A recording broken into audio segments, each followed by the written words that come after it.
but definitely before you are too tired. My very best chess, of course, is generally played at the times when I'm winning, unless my opponent decides to take a bow. I'm definitely not taking a bow. Thank you. I hope you win. AI Impact. Hi, how may I help you? I've been curious. Who exactly is the youngest swimmer in the world? Oh, I'll tell you. Alexander Rek, age 10, is the youngest and fastest swimmer in World Championships history. Tarek has been swimming competitively since the age of 4. Oh, wow. Yes, I'm glad I wowed you.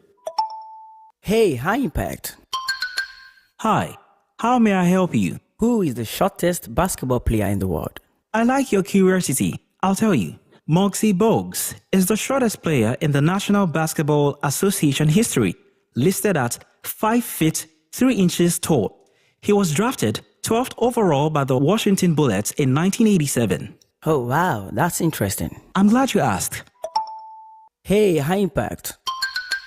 Hi, how may I help you? Who is the fastest man in the world? That's very simple. It's Usain Bolt. He is the fastest runner on the planet, setting the world record for the shortest 100 meters sprint time of 9.58 seconds. Wow, thank you. You're welcome. Hey, High Impact. Hi, how may I help you? Which club is the first to win Champions League? That's very easy. Real Madrid. The first Champions League was won by Real Madrid during the 1955 and 1956 season. Oh, thank you. You're welcome. You're listening to Sports in a Jiffy on impact Radio 102.1 FM Lagos.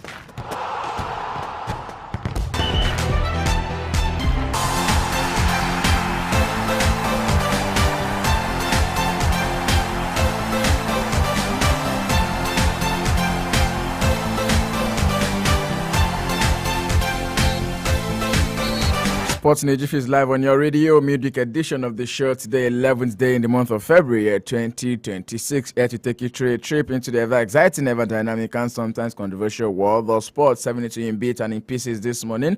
Tiptoeing through all of the major stories making the rounds, taking reactions from all of the actions that went down last night in the world of sports. Not just football this morning, because I always tell you that from the greens of golf to the octagon of the UFC to the square of boxing and to the pitch of football, we've got all of the stories lined up for your listening pleasure this morning. We call it your early morning sports tonic because the early bird has gone around the world to catch these scores, and I am more than willing to serve them to you just the way you like it on the show this morning.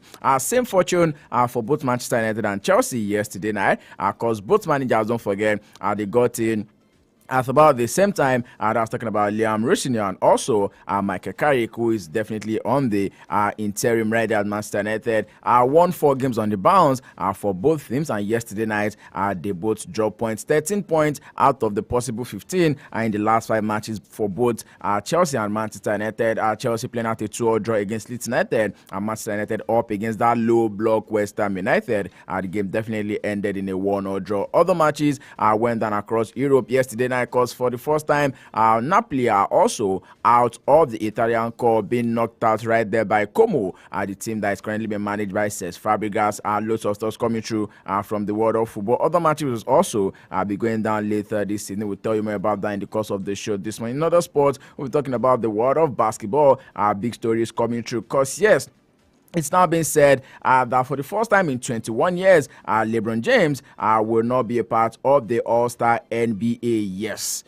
The last time LeBron James wasn't an All-Star NBA player was when both Shaq and also Kobe Bryant were still both with the Lakers. I'll also bring you a couple of results from the matches that were played in the NBA earlier this morning. Right there, Victor Wembanyama going off for 25 points in the first 8 minutes of the Spurs blowout win over the Lakers. I will tell you more about that as well in the course of the show. Ayodeji Ajiboye is my name. Don't forget that this is just 17 in bits and in pieces this morning. I'll be back here later this evening between 6 p.m. down to 7 p.m. on the Sports Up Show. We'll be doing 1 hour of banter, 1 hour of read, 1 hour of views, reviews, and all of the interviews right here on your number one Urban Lifestyle Station. Here's a short reminder that we're streaming live on our Facebook fan page at iImpact Radio 102.1 FM. We're also live on our YouTube channel at iImpact 102.1 FM. To the switch of the back of the net right about now, let's get the show on the road. I'll be starting with us coming through from the home front. Don't forget, I'll always tell you that charity, they say, well, charity begins from home. Preaching the gospel of sport to you for the next 15 minutes. The National Sports Commission has now announced the disbursement of 200 million naira in training grants to 26 Nigerian athletes as part of preparations for the 2026 Commonwealth Games in Glasgow. The commission yesterday confirmed that the funds were released through the elite and podium board to selected top performing athletes that were drawn from both foreign-based and home-based categories, with the grants designed to cover training and preparation expenses ahead of major international competitions. The beneficiaries spanning several sports, including athletics, wrestling, weightlifting, taekwondo, powerlifting, and para sports such as para table tennis, para athletics, and also para badminton. According to Director General of the National Sports Commission, Bukola Olokpade, said the initiative reflected a renewed focus on athlete welfare under the current administration. Big ups to the National Sports Commission right there.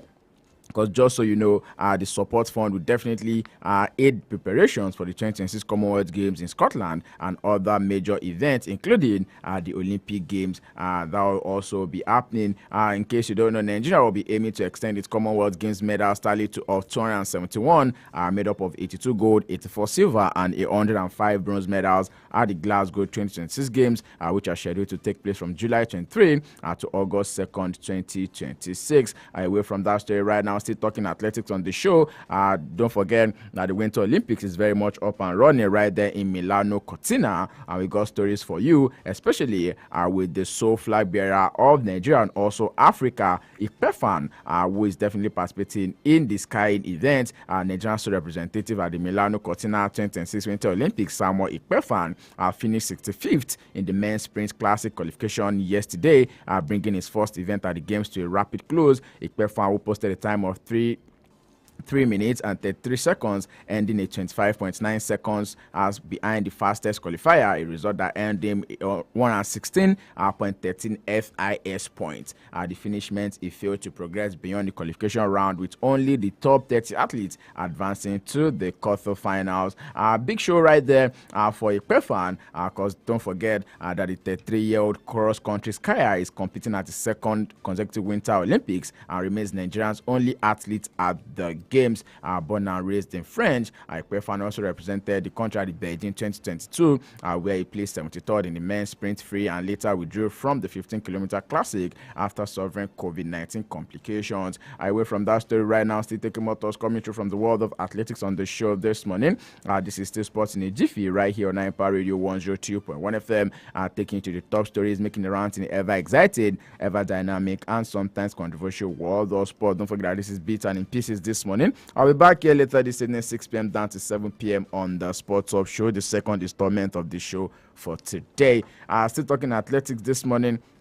The chairman of the Edo State Sports Commission, Amadine Enabulele, has disclosed that the state will present 282 athletes in 16 sports at the second edition of the Niger Delta Games. Enabulele, who stated that this at the Samuel Ogbemudia Stadium, while officially declaring open the Team Edo camp for the Games, which will be holding in Benin from February 17 to February 27.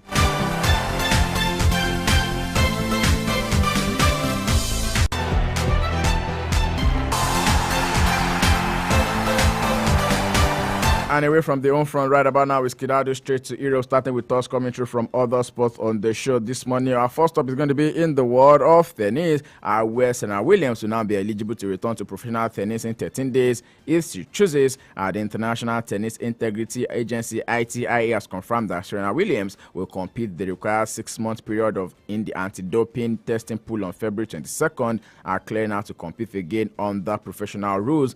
This simply means Williams has met the eligibility requirement for a return after a time away from the tour. No announcement has been made by Williams or the WTA regarding the future plans. Don't forget that Williams last played competitively in 2022 and stepped away as a 23-time Grand Slam singles champion and one of the most successful players in tennis history. Now Williams has been under a bit of scrutiny in the last couple of days because yes, there's a particular product that she's advertising, and for some of tennis fans, they do feel that if someone of pedigree can be advertising a product like that, then it has a whole lot to do. Away from that story right now, still taking talks coming through from other sports on the show this morning. Still in the world of tennis, big stories coming through. Just so you know, we are in the top period right now, and a couple of athletes most definitely on tour. Talk about the WTA 250 and a couple of WTA 1000 events that will be starting in the coming days.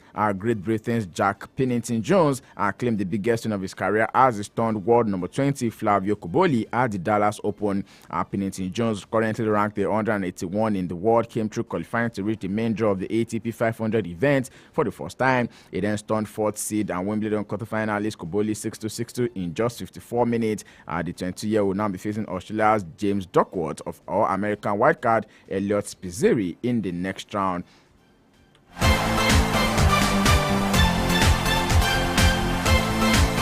Elsewhere, Elisabetta Coscerato progressed at the last 16 of the WTA 1000 event for the first time with a dominant win over Kugaev at the Qatar Open. Italian Coscerato saved 4 of the 5 break points she faced in a 6-4, 6-2 victory over the French Open champion Gaev. Elena Rybakina won her first match since the Australian Open triumph with a 6-2, 6-4 victory over China's Wang Zhenyu, while the world number 2 Iga Swiatek breezed past Janice Chen 6-0, 6-3. Britain's Americano retired from her first round match against Camila Osorio earlier this week.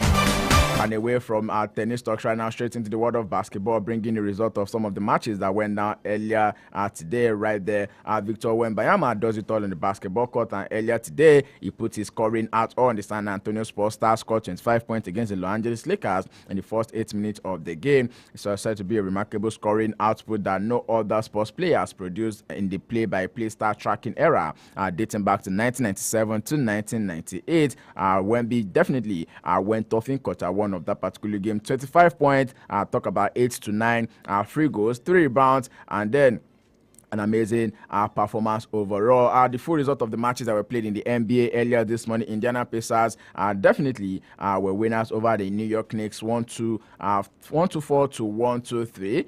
There's also the game between the Houston Rockets and the Los Angeles Clippers that ended in a 102 to 95-point win for the Houston Rockets.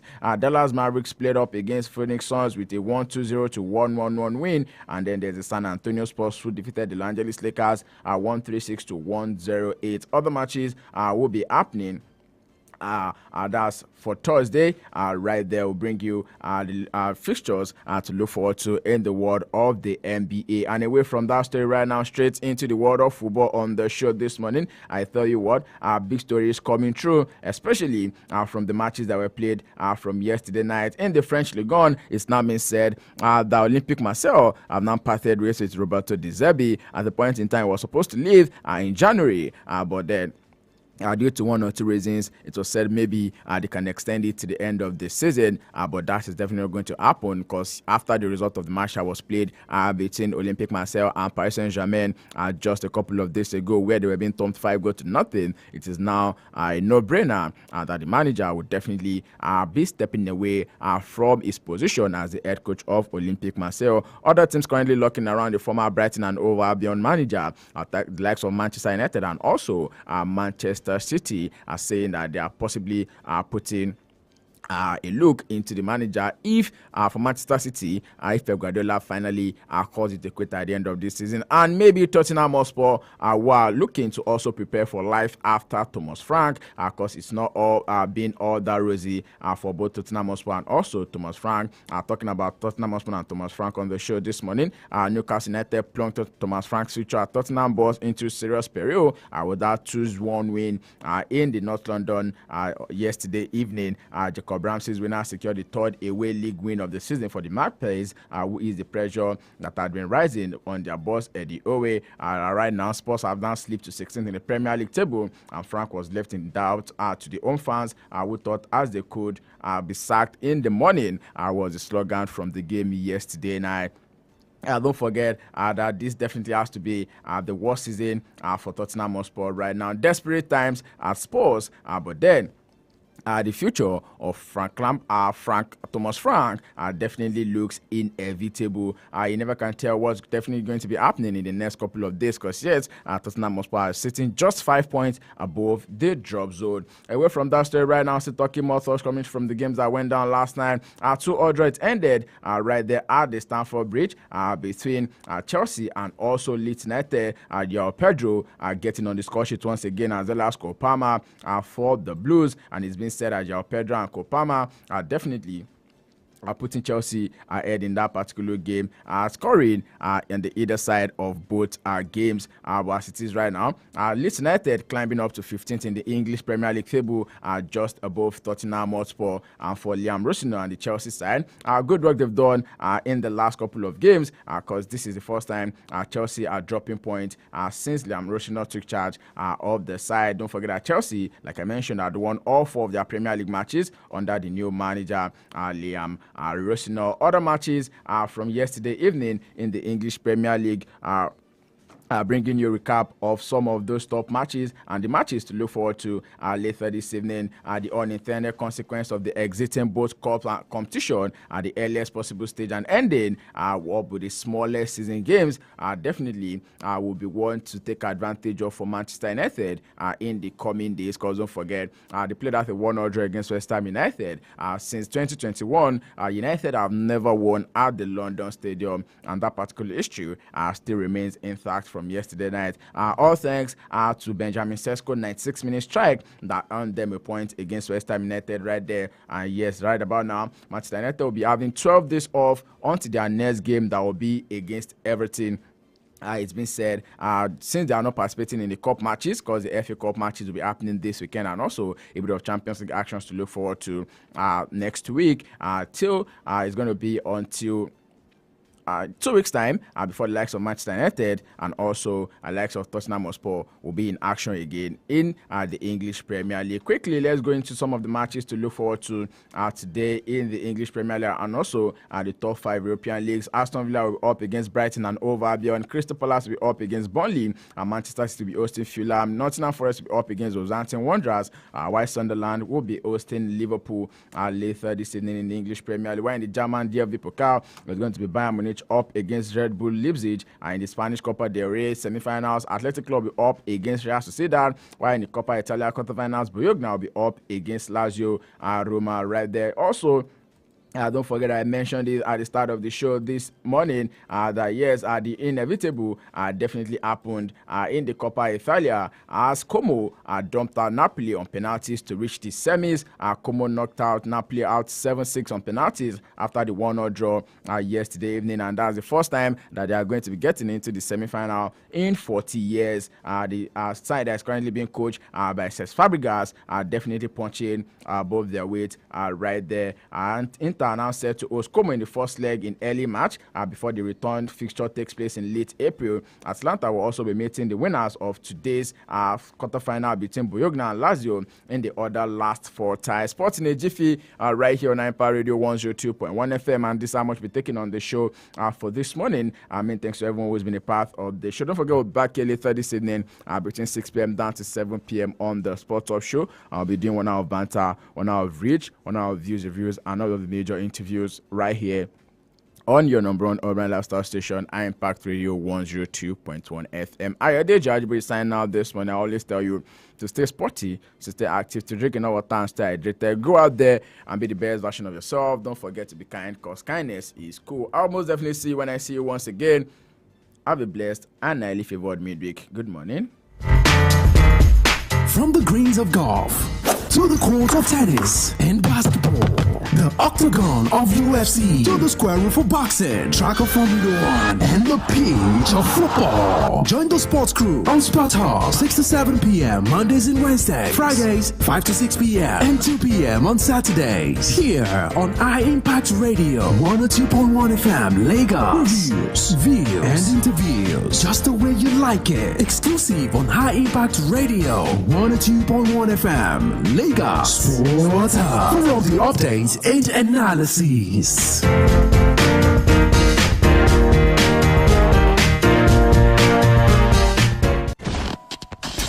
put a touch of class and finesse on your brand by advertising with us at High Impact 1021 FM. For more information, Call 0706 393 5694, 0915 958 1881, or 0902 745 3931. follow us on our social